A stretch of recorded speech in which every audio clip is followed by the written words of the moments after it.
পশ্চিমের অবস্থা ভয়ঙ্কর। পাশ্চাত্যে আমি যুক্তরাষ্ট্রে ছিলাম অনেকদিন, কয়েক মাস, বিভিন্ন স্টেটে ঘুরেছি।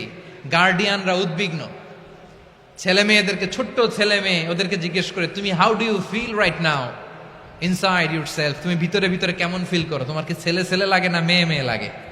আচ্ছা বলেন, এই ছোট্ট বাচ্চাটা ওকে এগুলো জেন্ডার অ্যাসাইনমেন্ট বলতে এগুলো কিছু বুঝে? এইভাবে মিসগাইড করা হচ্ছে। কৌতূহল বশত ছোট্ট ছেলে যদি বলে আমার তো মেয়ে মেয়ে লাগে, তখন বলে যে না তুমি মেয়ে, ছেলে না। মা বাবা বাধা দিলে ওকে আলাদা গভর্নমেন্ট হাউসে নিয়ে যায়। ভয়ঙ্করতম অবস্থা। আমরা একটা সময়ে শুনতাম যে হুজুর আমার ছেলেটা খুব ভালো, হাফেজে কোরআন, আল্লাহওয়ালা। হুজুর আমার ছেলে দাড়ি রাখছে, আল্লাহওয়ালা। হুজুর আমার ছেলে 5 ওয়াক্ত সালাত জামাতের সাথে পড়ে, তার মানে আল্লাহওয়ালা। পশ্চিমে যে আমি কি শুনছি জানেন? ওরা বলে হুজুর আমার ছেলেটা ইউনিভার্সিটির একটা মেয়ের সাথে প্রেম করে, ও খুব আল্লাহওয়ালা, হুজুর দোয়া করবেন।